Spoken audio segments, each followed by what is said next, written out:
maybe we all can resonate with the idea of flexibility. Part of the reason why I've been enjoying the gaming the way I do is because of the flexibility I have with the location and stuff like that. Recently, I started playing through the Crisis Core story again. I'm playing through it on my live streams over on twitch.tv/jdxcoffee. And the reason why I'm playing through it is because I have this goal of getting through the Final Fantasy VII Re-story online. Just the whole complete story. I already played through Remake, I'm going through Reunion, and then Intermission, Intermission. I don't know why they did it that way. And then lastly, we'll, as a community, go through Rebirth. But I started this gaming journey off with the PlayStation 5, because I have a PlayStation 5, soon to have PlayStation 5 Pro. And the reason why I did that was because I wanted a better or best gaming situation. I wanted to enjoy the best visuals possible, right? 15 grams of coffee, by the way. My favorite coffee from Rapport Coffee Roasters.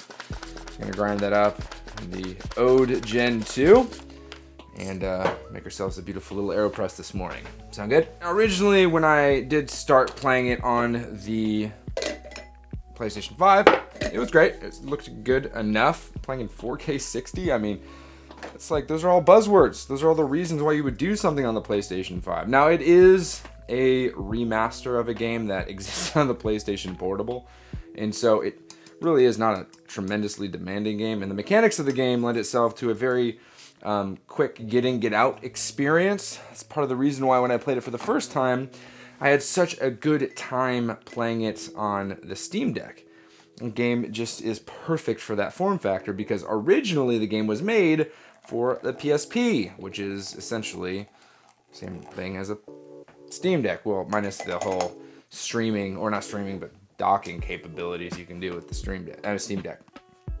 Well, as time had gone on, and by time I mean as I went through the first hour and a half of the game on stream for everyone, yesterday was the day after, I was like, interesting.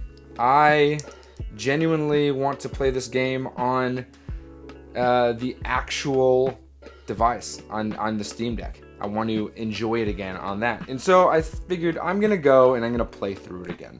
I'm just going to see how far I can get without losing my mind. I'm going to see if I can really just get through what I already did. Hour and a half of story, skipping cutscenes of course, and seeing if just playing on the Steam Deck would have been an enjoyable experience.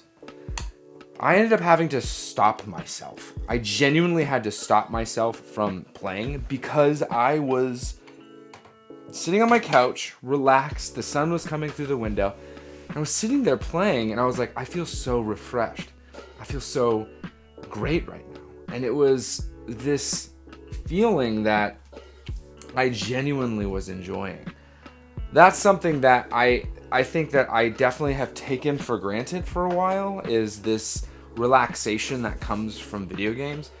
And what does it take to actually rest in video games and rest in this hobby? I know a lot of us have very busy lives. A lot of us are fathers. The deck daddies are strong. I mean, strong. We're a bunch of portable papas. And for a good amount of us, the idea of flexible gaming is absolutely necessary. Not just because we live busy lives and it's the only way we can get our gaming in, but because, honestly, maybe sitting at a desk all day and then going to your gaming room and sitting at that desk isn't the most refreshing. I know for my own, mental state, I am someone who struggles with a lot of different things because of, one, being undiagnosed with ADHD for such a long time. So it has developed habits that I can't say are the easiest to deal with. But also, when it comes to just being able to sit quietly with myself. Oh gosh, let's get this dice. Oh, let's see, what does it roll? It rolls a 3. So that's A, B, 3, green, piccolo green. When it comes to just sitting quiet with myself, I haven't learned how to do that. Sitting quiet with myself is best done when I'm actually going on my morning walks. Something that I have kind of lost because I've been streaming at night, which is going to have to take a little bit of a shift. But playing games and using your gaming to rest and recover is, I think, good. Really good.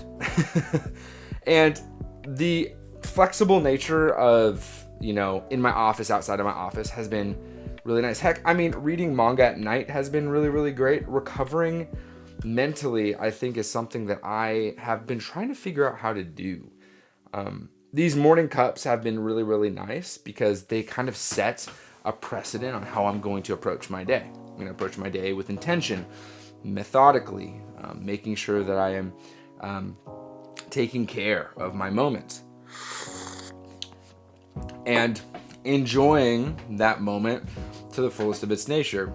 I think habit and routine is good. Having routines are good. But when your hobby becomes routine, when your hobby becomes habit, you end up not really getting to enjoy as much of it as you once thought. Part of the reason why I am someone who brings on new things all the time is because that is a symptom of someone who has ADHD, is novelty, new things, just taking on new things all the time because it gets you that dopamine rush. But really, I think something that is quite healing, and I can attribute it to the deck experience and the Switch experience. I think both of those being such powerful things for me in my gaming, is I can simply just change my location. I can go from playing on my TV in my office to playing on my couch in my living room, or playing in my bedroom on my bed, or playing in the car waiting for my buddy to get here from the airport. Like, these things are all things I can do, and that is so massive. It's huge when it comes to gaming as a whole. I mean, that kind of shift in location, I think, is way more valuable than I originally anticipated, honestly. And as I experienced games like Crisis Core, which, again, Crisis Core is meant to be in this form factor, and I think maybe that's a tell, like, play games that are meant to be played this way. I think those kind of experiences are genuinely very, very special. Crisis Core is a game where you actually have some auto-saving situations, but they use save points and waypoints to fully save the game. But with Quick Resume on the Steam Deck, it allows you to, just pick up where you left off, and none's the wiser. That's something that I absolutely adore. The scaling ability, last night when I was streaming it, I scaled it up to 1080p, and it wasn't able to achieve full 60 frames, which, again, I could be playing this on the PlayStation 5 at 4K 60. It was sitting around 50 or 45, and so I scaled it up to 1600 by 900, and then I was able to achieve about 50 to 55 frames. But that experience was very welcomed. I mean, I'm sitting here on my OLED TV in my office, enjoying some time with people on stream, and I'm like, this is great. And then today, I am full dad mode, and I'm going to be all about town, taking care of my kid, because my other one's going to school today, and all this different stuff, and I'm going to be totally fine. I'm going to be able to play the game during nap time, sitting on the couch, just chilling. And I think that this is something that is way more valuable to me than, again, I originally anticipated. And I would have never thought of it until I really took a step back and started to evaluate, where am I at? Where is my health at? I have been in chronic pain for months. I have had energy issues. I had all these things, and people are going to be like, well, you need to stop drinking coffee. Maybe. I went decaf for 2 months. I don't know if you guys remember that. Full decaf. To the point of, there was the first month when I didn't even drink decaf coffee because of the limited traces of caffeine, because I was told by doctors. We were trying to manage my health, and so obviously in managing my health, we were medicating me, which is frustrating. But I was told by doctors, don't even do decaf. You have to just water, and so I did. And I felt almost worse. And some would say that's because of your caffeine addiction. It's like, no, It's because these moments for me, someone with ADHD, right? I have chemical differences. These moments, not just the substance of caffeine, but these moments are so peaceful. They're so special. And yes, I drink multiple cups a day. I have already had some coffee this morning it's part of the reason why I do AeroPress is because it's less than doing 30 grams as a full cup multiple times. I'm doing 15 grams. Instead of doing two 30-gram cups, 500 milliliter pours, I'm doing 2 to 3 15-gram cups at 250 milliliter pours. And so I'm getting maybe 1 to 1.5 cups of coffee, but I'm massaging my brain with these different things. And I think that that's like something that is really special. And I know that people online are like, dude, you overthink this way too much. And yes, that is what this place is about. It's about self-reflection and inventory. And gaming is our language because that's what we speak. Coffee is part of the language too. Shout out to the Deck Daddies. Shout out to the Beefy Boys. If you're over on Twitch, you know it. You're a Patty Daddy, dude. Shout out to all those. But this is important. I mean, I was listening to a podcast this morning on my walk. And on that podcast, two individuals, I'm not even going to say the names because I want the message to be heard. I don't want any connotation to whether or not the individuals are controversial, but two of the individuals were talking back and forth about maintaining healthy lifestyle and how one of the individuals was able to transform their lives through implementations with different types of dieting and lifestyle changes. Increasing sleep, of course, changing dieting to a less inflammatory and more elimination style, as well as deciding consciously to just get better and saying to themselves, I'm going to just get better. Not like get better as a person, but get better from feeling this way because this is no way to live. And I think that when we relent and when we allow ourselves to just allow for other decisions to be made for us, whether it's the subscription model of everything where they recommend to you what you should watch, whether it's,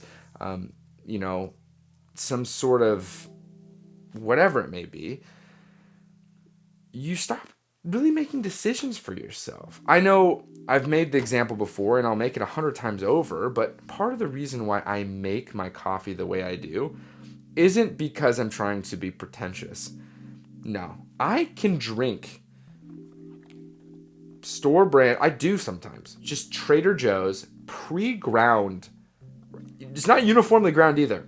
The particle sizes are everything but uniform. Pre-ground, unmeasured coffee in a Mr. Coffee pot. I can do it. It'll be fine. I'll put a little milk in there. Maybe try to make it taste a little bit better with some of that. And I'll be perfectly okay. I'm not going to be upset. I'm not going to be like, oh, this is awful. I don't care. The reason why this coffee, and I make it the way I do, and I have the AeroPress, the pour overs, I'm trying to get different brew methods, is because this is like cooking. It's exciting. The reason why I cook so much isn't just because it's so much more expensive to eat out and the food that they're feeding you is poisoning you. I stand by that. But rather because it's very nice, enjoyable. I don't know if you've cooked a steak meal before. It's pretty awesome when you sit down to eat it. I don't know if you've cooked a meal for your family before and they like it. There's a specific meal that I make for my daughter. I'm making it tonight. It's called juicy chicken. That's what she calls it. It's really just pan-seared in cast iron because I'm all cast iron. Cast iron, pan-seared chicken thighs, bone and skin on. I sear the chicken thigh skin down with salt, pepper, garlic, and salt and pepper to start. And then I squeeze lemon juice on top. And then I have lemon zest I put on top of the non-skin side. I then chop up probably 6 or 7 cloves of garlic. And this is for about 12 thighs. And I press it into that side too.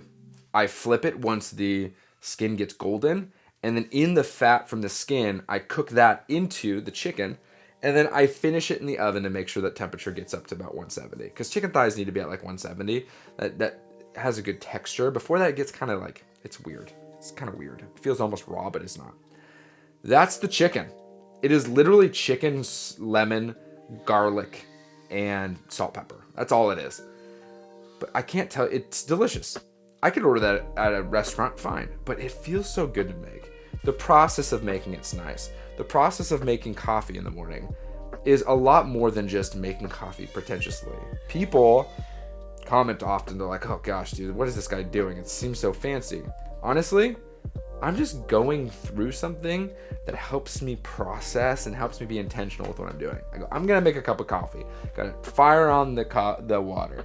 I gotta grind. I gotta choose the coffee I'm gonna do. I gotta weigh it out to the precision of a gram, to the 10th of a gram. I got to, grind it, make sure the particles, I got to maintain this thing, take it apart, make sure there's no fines in there. Like, those kind of things are so special. And I really enjoy that intentionality. And someone might draw that to, different styles of gaming, like PC gaming. You have to dial stuff in and you're really in the weeds of it. That may be true. And maybe one day I might really enjoy that. But as it stands now, I think that when it comes to gaming, I don't look at it as a process. I look at it as something that I like to enjoy. And the intentionality behind playing physical games on the Nintendo Switch, putting the card in feels good. The intentionality behind, I'm going to go play in my living room today with the Steam Deck is great. I know that it seems odd to marginally upgrade with a PlayStation 5 Pro. And the main reason why I'm doing it is because I know that getting a gaming PC is going to be way far off. It's just going to take a long time to get there. And I do like streaming online, right? If you want to join me, twitch.tv/JDXCoffee, please join the community. We're a bunch of beefy boys, dude. And the reason why I say that is because we have these, you join the chat, you'll see. You got to be there. But it's just a better visual experience on my TV when I have that moment. And eventually, it's going to happen inevitably. I'm not going to play in my office as much as I used to. I'm going to bring it out to the living room. I'm going to enjoy those moments even less, but more intentionally, set up that gaming time. But that's what it is. I think that the biggest thing that I've been talking about over these past months is the idea of intention, the idea of purposefully making decisions and not letting recommendations and force-feeding algorithms to do it for you, which completely kind of goes against what's happening in this space. Social media as a whole has gone to algorithmic decision making where you don't make decisions anymore. I can tell you right now that if you subscribed, thank you. But if you don't watch my cups for a week, they won't show up anymore. You won't see them. You may see them once, and if you don't click on it, you will cease to see them, even if you subscribe with bell notifications on. Which you would say, well, then what's the point of you even doing that? It helps me. It's a free way to help me, but that is where we're at socially. And so intentionally, you have to make decisions like, I'm going to do this thing. And I think that seeing how life is playing out and how right now we're in this era of reacting to our environment and responding to our environment rather than making intentional decisions, I think that's something to take note of. That intentional decision making is so unbelievably important. And listening to vinyl, reading manga, and the Steam Deck taught me that. So, enjoy the rest of your day. I'll see you guys tomorrow. And play more and be kind. See ya.